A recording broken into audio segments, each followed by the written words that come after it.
Nerds, if we're known for anything besides being awkward around attractive people and being stinky, are very picky about our communities. You'd need to know the right things in the right way from the right source, and if you don't, then instantly we kind of assume you're a fake fan. Even when you show that you're trying to be part of the group and you have a lot to learn, this tends to happen. But why is that? What causes us to gatekeep, and why does it hurt people? Most controversially, why is it good sometimes? This time, on Why Aren't You Talking About This? Nerd.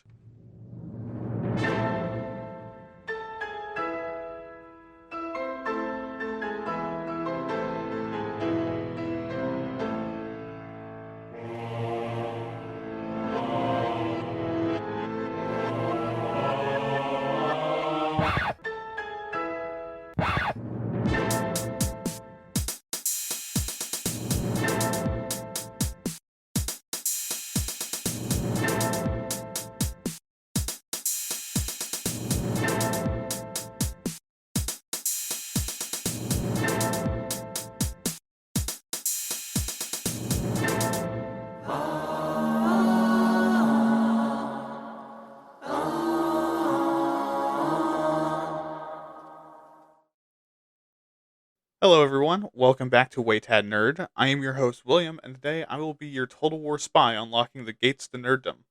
And just like in that game, bet your ass you're going to see a silly animation of me sneaking into the city in a bush. And that's a deep cut for some of you. As always, it's amazing to have my voice pumping into your ears, even if it's because no one else is talking about this specific topic in this specific way. It still means the world and makes the dopamine rewarding number go up. Also, if you're using this for like a, I don't know, like a high school essay for something, I don't know, put my uh, RSS feed um in the bibliography, I guess. As always, make sure to download the show and leave a review and share it with your friends, family, coworkers, classmates. I mean, really anyone else that will see the clear signs of someone in distress and help you, because holy shit, you probably need it. Also, make sure to send in emails for episode 20. That is coming out sooner than you would think. But with that, let's get to the actual show.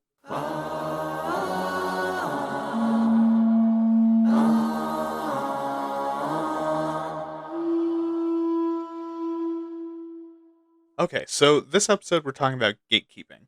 And, a true fan would have known that already. And like I said in the introduction, gatekeeping is one of the biggest things that the nerd community as a whole is known for. But it's important to talk about it because I think once we do, it's a lot easier to beat. So let's begin with what exactly it is. Put simply, it's discounting and excluding people that are either in a community or want to be part of the community. And for us in particular, this happens in two major ways. The first is accusing someone of being a fake or bad fan because they don't know something or they don't share the same opinion. This would be like calling someone a fake fan because they ship the whole Zuko and Katara thing. Which, by the way, I will say that's an objectively wrong take. The right take is that they both fall in love with someone entirely unrelated to the show because you're allowed to love people that aren't important to the fucking show that you're part of. Okay, and the second is attempting to control fan activity, information, and define the in group of fans by defining a specific out group of who you think aren't fans. This would include someone saying, hey, this woman isn't a real fan of Fate Grand Order because she's cosplaying Astolfo. And I'm going to say right now, if you say that with a hint of irony or self awareness or as a joke like I just did, you need to clean your ass and also your bedroom. And you should also probably stop watching Tim Pool. He's bad for you. Also, you might want to do some self-reflection and come to terms with the fact that you might not be straight if the issue you have with a cosplay with a courageously short skirt is that there's no dick. Sounds a little gay to me, bud. But before we get into the tactics, let's also quickly define a fan. Coming from the Latin fanatic, it initially meant someone who's either insane or divinely inspired. And while you might be under the assumption that that definition hasn't changed, that actually isn't necessarily the case. Now it mostly means someone who is really enthusiastic or passionate. Of course, you could always retort with if you've ever told a Star Wars fan that 40K is better and George Lucas can suck James Workshop's nuts, I would agree that that is yeah, the definition hasn't changed that much in that case. But still.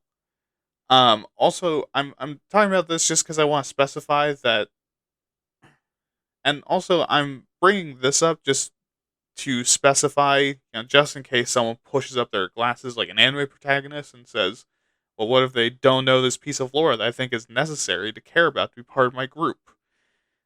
I can then punch them right in the nose and also the dick and balls with this exact paragraph. Like I can take the timestamp for this exact paragraph and shove it right back in their face. Okay. But what are some of the ways specifically that people get gatekept? Let's first go over the 6 most common tactics.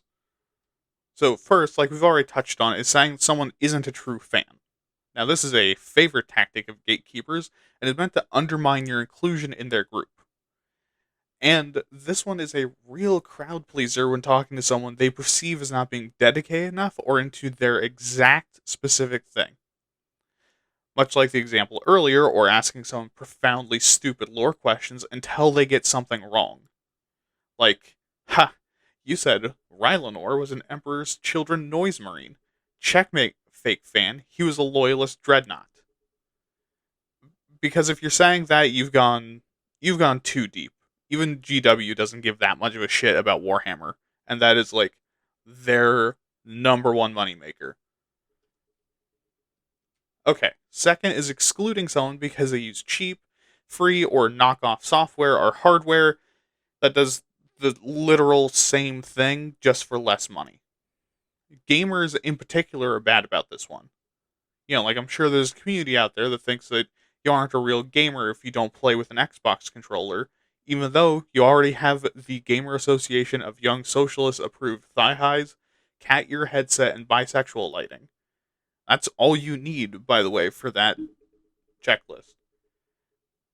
And if you just look down to check, the association's already approved you. Don't worry about it.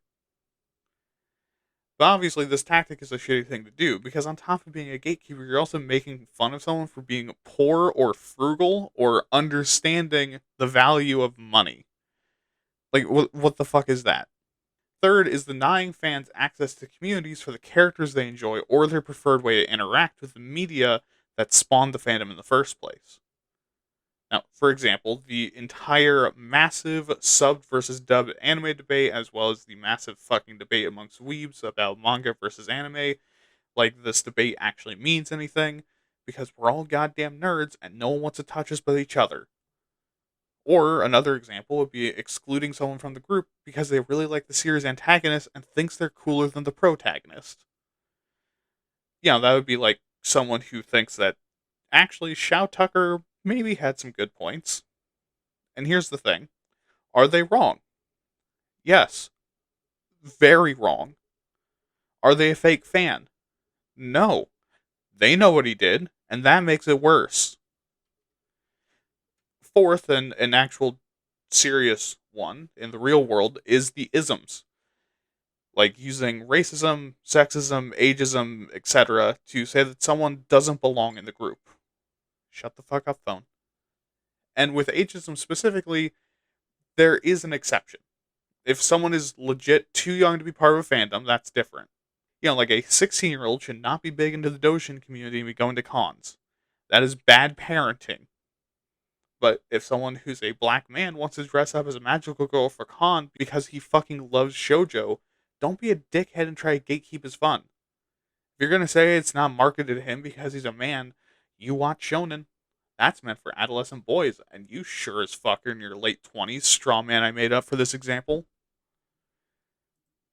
And now that I'm done doing the equivalent of imagining your pillow as the mean kid in school and you're totally whipping their ass, let's talk about the fifth one.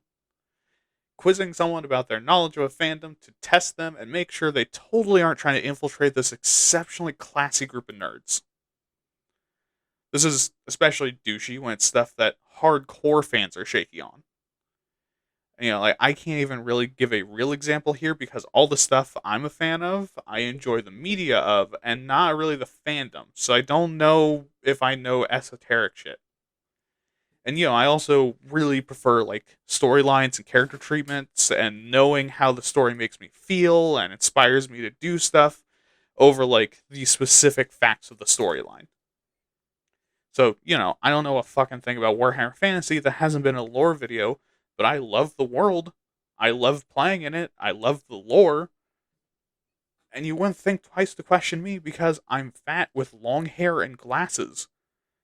While you're over there grilling the extremely attractive woman wearing lore accurate Lothern Seaguard uniform with a secret corn tattoo under her right armpit on Malal, I'm over here pretending to understand why Krokgar is important to the story of Warhammer as a whole.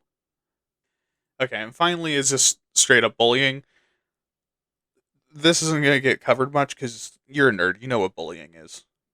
But, belittling and harassing people because you're a fucking goblin. That's all that it is. You're just a fucking goblin. And, while these are the most common forms of gatekeeping, there are a lot more subtle tactics. Most common of these are the wording of things like fan stories, games, quizzes, and other things made by fans that include indicators in language meant to imply that if someone doesn't know or they're not in, then they're not a real fan. Or the usage of the phrase casual fan being ascribed to other people in order to soften the blow of gatekeeping and make it seem like you're not being a bully, you're just telling them they're a casual fan. Also, in the first example, I'm not including things that are like fandom specific language. I mean, like throwing in things that like people that don't know the lore yet wouldn't understand, trying to be an asshole to them. And now to bring up the thing that I made mention of at the beginning of this episode, is gatekeeping actually a bad thing? Now, hear me out. Usually it's implied to be a bad thing. What gets lost in the shuffle is that at times, gatekeeping can be done for a good purpose. Like cutting out problematic parts of the community that non fans wouldn't understand. Like exiling the parts of the anime community that think the 1,000-year-old dragon looking like a fucking child trope is okay. Normally, people just assume that this trope is a weird anime thing, but people in the community know that there's a whole lot of subtext going into this, and most of it is a problem. Or like people in the fandom that ships characters that the general public isn't aware of, but is a real legitimate moral problem. For example of good gatekeeping from one of my own fandoms, Warhammer 40k. Now, there is a community of 40k fans that are just straight up fascists. And if you're a fan of Warhammer, you know that this is fucking stupid. Why? Because while Warhammer has taken itself more and more seriously recently, it's still satire. Like, at its heart, it's a piece of fiction meant to make fun of and lampoon sci fi, fantasy, and politics. The Imperium is a feudal, Plutarcho fascist nightmare. You aren't supposed to like any of them, and, well, sure, you can like Gilliman because he's punching a bunch of spiteful, mass murderous Chaos Space Marines. You need to keep in mind that he is all of the bad parts of Julius Caesar combined with the stereotype of an autism coded numbers guy working for an empire that routinely commits genocide because sometimes it's just hard to talk to aliens.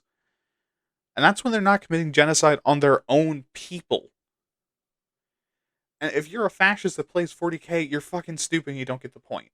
And as much as the news says otherwise, because recently the news figured out that 40k exists, the fandom of 40k has hardcore rejected these motherfuckers. And that's good gatekeeping. Okay, so now we have the basics covered. Let's go over to the history.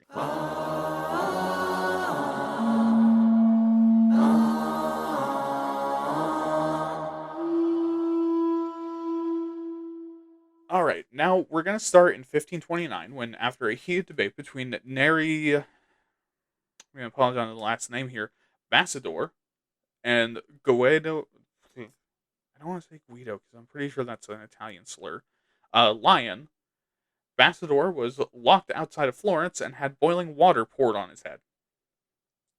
And what was this debate about? Well, if it was okay to JO to 1,000-year-old female dragons, even if they look like a 20-year-old twink, and if that's gay or not, and if God would judge you. Obviously not. All of that was made the fuck up, and I used random name generators. Rather than starting at this point in history, we start in the truly ancient, unbelievable times of the 1960s in the United States of America.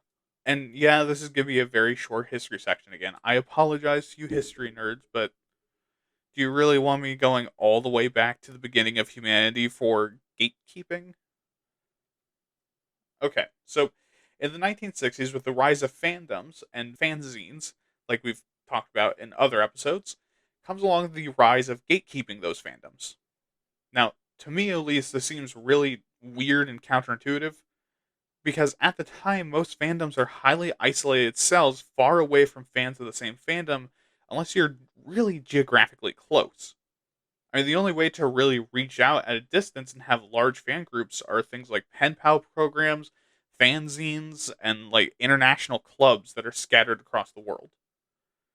Now, I find this being the start of gatekeeping to, yes, be weird, but when I think about it, not unexpected. Why? Because at this time, finding new people to be part of your group was hard. But, hey, nerds are nerds.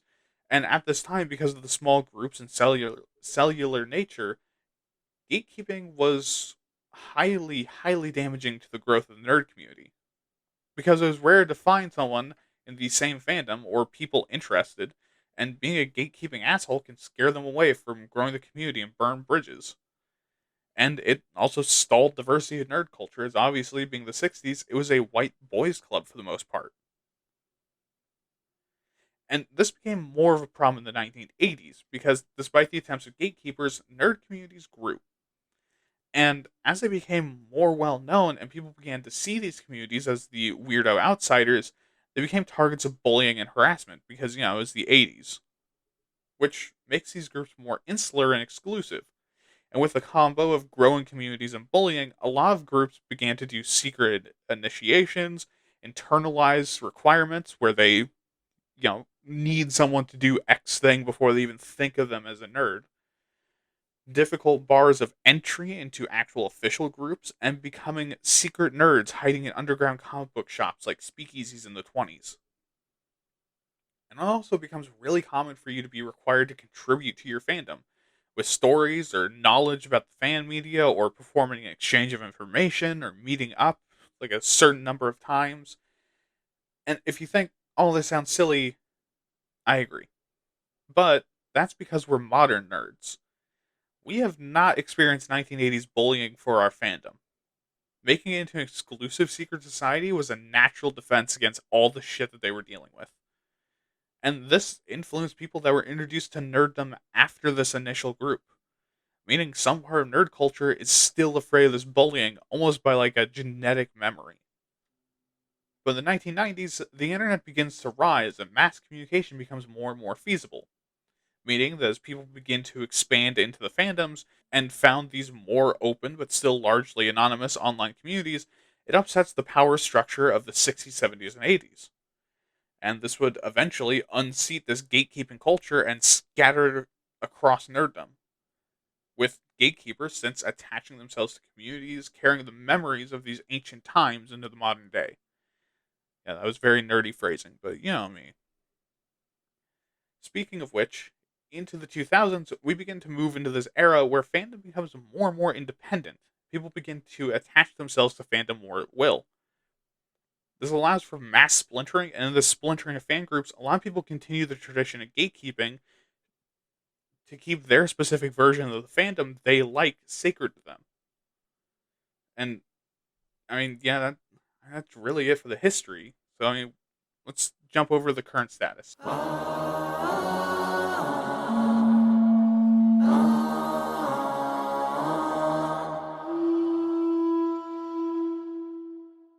Okay, so what do people think of gatekeeping nowadays? And largely annoyance, because for a lot of people, gatekeeping ruins fandoms and is really the exact opposite of the entire concept. Because to most people, fandoms are about community, building common goals and interests and growing together and making connections. And gatekeeping is about exclusion and conflict. Luckily, however, like most behavior that should have been criminalized a long time ago, this really only exists in great numbers on the internet. For the most part, the people that crawl out of their cave to go to cons aren't going to be an asshole in public. When they're within face punching distance. Most of the time, people who come to conventions just want to hang out with other fans and be cool and also, like, build communities and uh, do other things with each other. But those who are gatekeepers often feel like they're protecting their community. From what, you might ask? Well, that's when things start to get dicey. Because sometimes when you ask them that, they might stare blankly as they realize that they don't know, or other times they'll say fake fans, which, as we know, and as we learned earlier, that's not real. People nowadays don't pretend to like a thing to get into a nerd shop and then start making fun of the people they are surrounded by. Some of whom are fucking jacked, and most of them are angry from a lifetime of being bullied. That really sounds like you're trying to die. But then other times when you ask them, the gatekeepers aren't embarrassed to say things like the gays, women, their least favorite minority, or people that they aren't generally in the same age range of. Like, there's a large community of nerds that think that, like, kids shouldn't be involved in nerd stuff. There's people who think old people shouldn't be. All of that. But then why does gatekeeping happen? Well, it comes down to a few things. And some of this is pretty self-explanatory. Like having like nerd elitism or wanting a specific in-group because they're an asshole in real life too. But it can also come from wanting to have more power in the fandom. Like if someone is viewed as the cool guy in his particular fandom, anyone who he sees as a threat is going to get gatekept by him and his dick riders. But there are other reasons, with most of them being personal flaws. The first is a form of hipsterism, that they liked something before it was cool to be into it, and it was part of the mainstream. And because of that, they feel very attached to how they came to be introduced to the fandom, and may see new fans coming in as jumping on the fad or not being tough enough to be part of the fandom. And mind you, these are like fucking anime and D&D nerds. Tough isn't a word you'd usually use to describe them. And this can also come from a place of feeling like it's very important to being a fan that people make fun of you for your interests. Which is weird, but I understand. Because I got into D&D literally right before it became mainstream. From some OG nerds and D&D players. So when I see someone getting into D&D now, I have to fight the reflex to question, would they really be into this if it wasn't popular? Because ultimately, that doesn't matter. They're an innocent baby nerd that hasn't been corrupted yet, and by hell or high water, I'm going to indoctrinate them into my specific brand of gameplay and ruin their life. The second is a form of generational bullying. That because you suffered, either by hands of other nerds that also suffered, or from people who hated you for your nerddom, you deserve to be able to dish it out too. And who are the general targets? Either people that remind them of their bullies, or people that they are too similar to.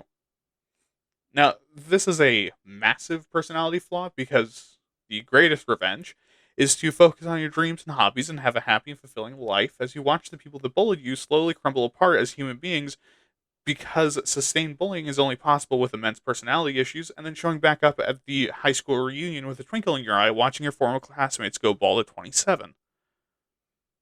Just an example. But truly, this is a toxic defense mechanism meant to stop someone you perceive as either a bully or a potential bully magnet getting into your no-no square. And by that, I mean your heart. Or this is a pitiful attempt at getting back the power. And the thing is that this can be very broad and vague.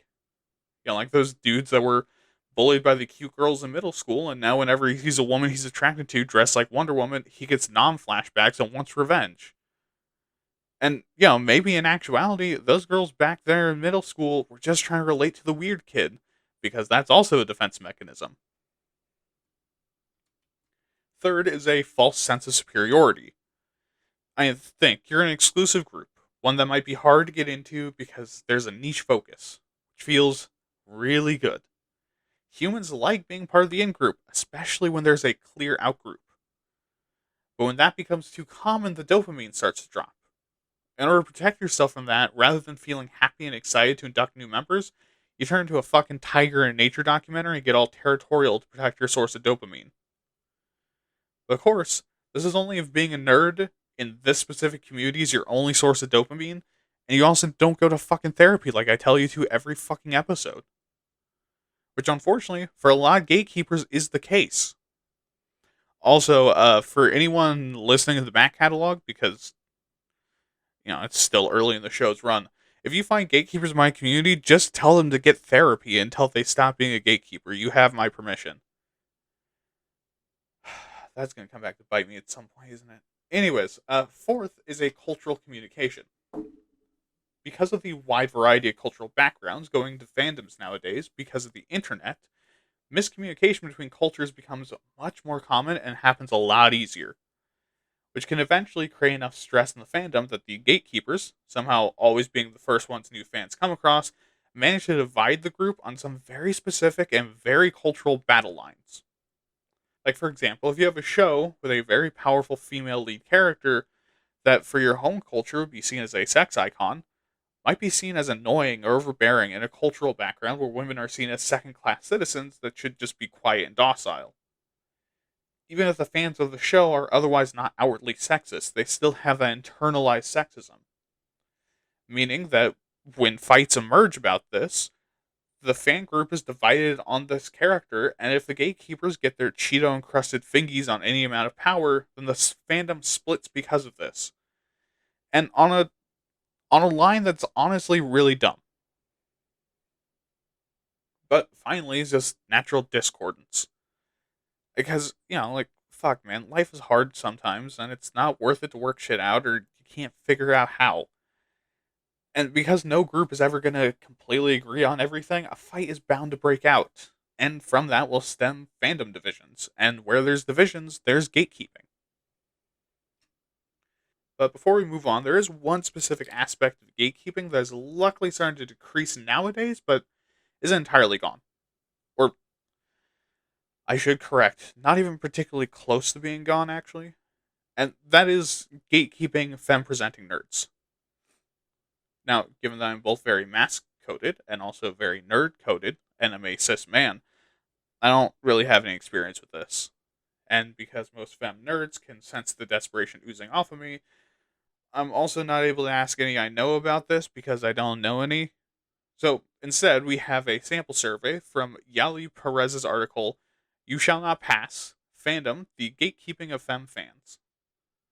In this, Perez talked to 10 femme nerds, stop getting horny, between the ages of 25 and 30, stop getting horny, about their experiences with gatekeeping. If you don't stop getting horny right now, I swear to fucking God. After talking to them, all 10 of them had been gatekept. At least once. And 9 out of 10 by men, and 3 of them by women. Which, holy fucking shit, guys. What is wrong with you? You, allow me to project for a moment, beg for more femme people in nerddom because we're horny, and then you motherfuckers scare everyone away. I was projecting with the first part. I'm too awkward around people to gatekeep. Now, back on track. The most common tactic was quizzing them about characters and obscure lore to get a gotcha moment of being found out as a fake fan. Which, Jesus Christ. And 8 out of 10 of these women are lifelong nerds. Like, they grew up with this shit. They have the same background. And all 10 of them were part of more than one fandom. They are deep in this shit. They aren't playing around. They're not trying to infiltrate the group. Look, okay, I'm going to stop because I don't know what to say about this without getting very angry and getting turned into a meme and fuck it. You mother.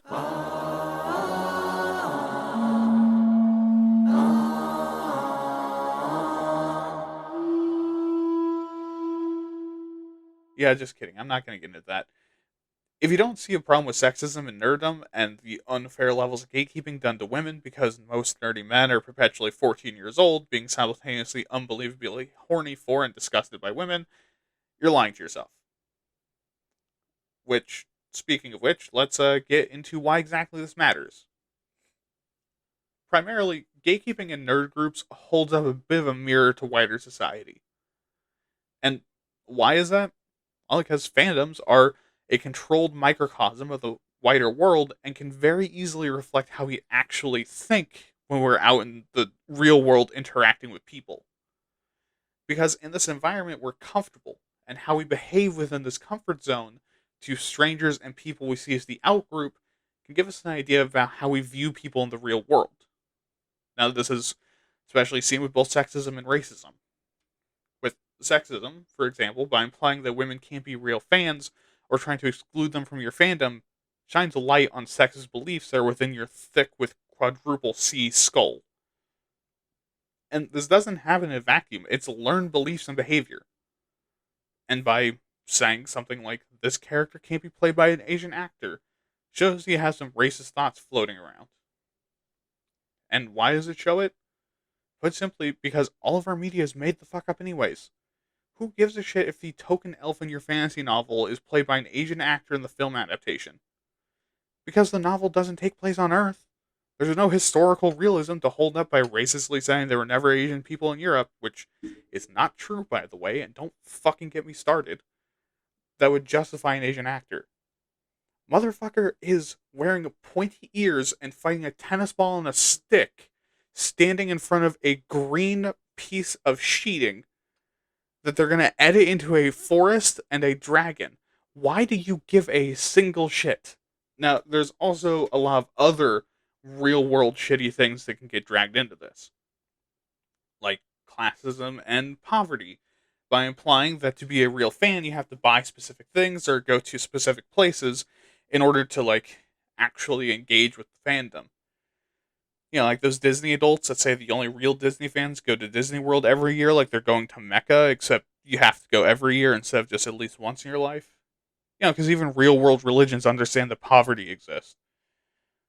It can also include ableism and body shaming, like telling people they can't be fat while cosplaying certain characters. Because again, Jesus, dude, this is all made up, and they can have fun without you being an asshole. You know, like someone who's in a wheelchair playing a character that can walk. Like, what is wrong with you? Why do you feel the need to see someone like cosplaying as Link in a wheelchair and telling them, "Hey, Link can walk," you know? Like they don't fucking know that? Like they're not just trying to have fucking fun? Sorry, this is a I have friends that deal with ableism. This is oof. Okay. And all of these things can and probably will make people who are already discriminated against avoid fandoms and causes the fandom to stop growing, which then causes it to stagnate and eventually die off. And before it stagnates and dies off, and when it does, people are going to be happy about it because of this, but you give it a bad reputation. When you give the fandom a bad reputation, when it dies, people are happy. Okay, but all this aside, the other thing is, isn't this literally just bullying? I mean, the thing that a fuck ton of nerds have dealt with growing up, the thing that is immensely traumatizing and that you very well might be processing through by being an asshole. I mean, a lot of the nerds I'm around complain about loneliness, and a lot of them are gatekeepers, and a lot of them were bullied. And they're actively pushing people out of their fandom that either want to be their friends or just exist in the same space as them for no other reason than because someone was a dick to them in high school. Do you want to be like that? Okay. So now let's just talk about how to avoid gatekeeping, both personally and in your own fandoms.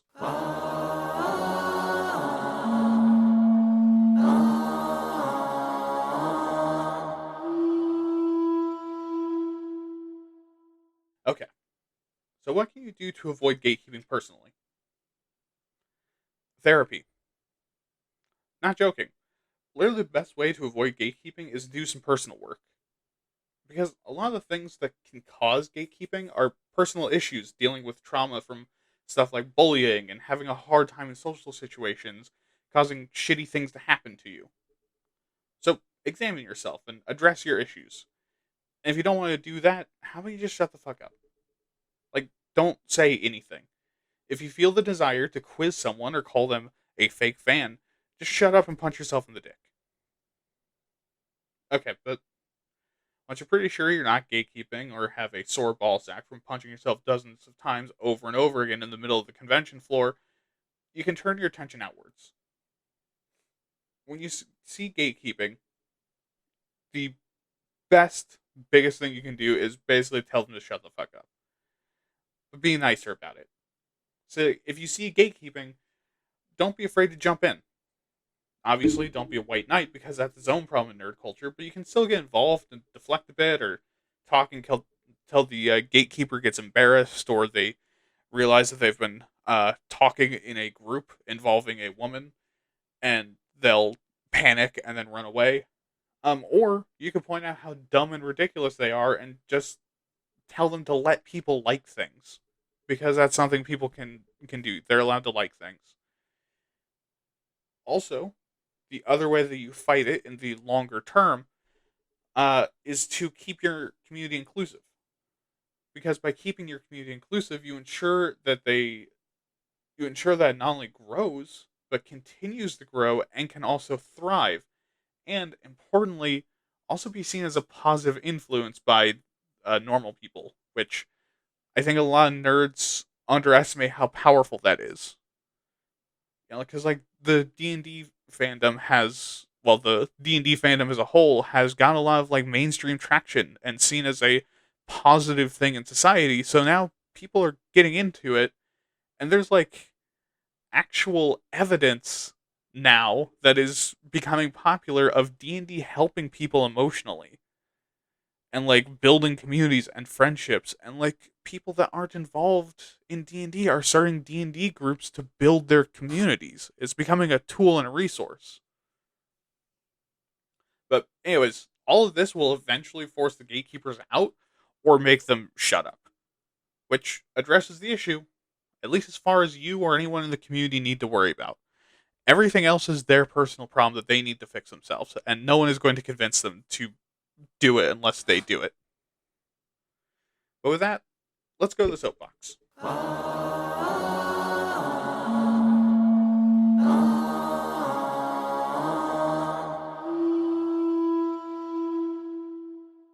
Alright, now, both like and unlike other topics we've covered, this is one that I understand pretty well. I mean, I get it, I have the reflex too. And because I have the reflex and have probably at least more than a few times been a gatekeeper without noticing or remembering, I don't have any issue with people who start from this state.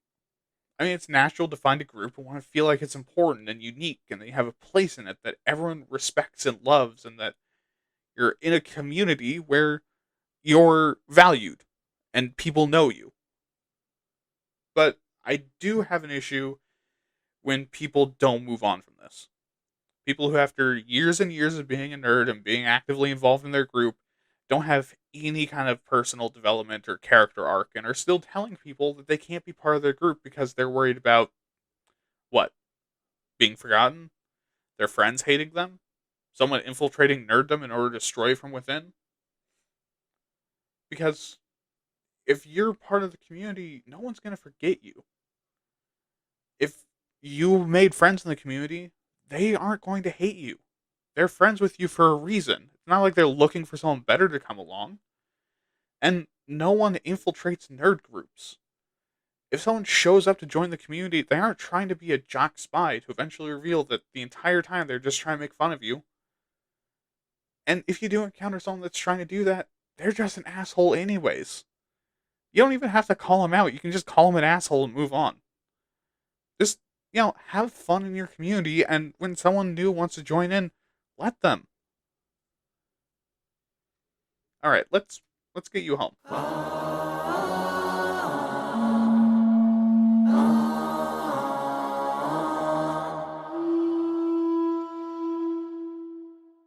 All right, and that is episode 13 done.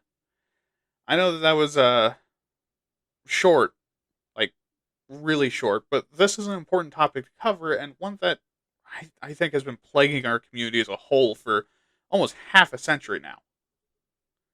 But anyways, Don't forget to subscribe to this podcast feed, like it, leave a review, whatever else it is you can do on your platform of choice.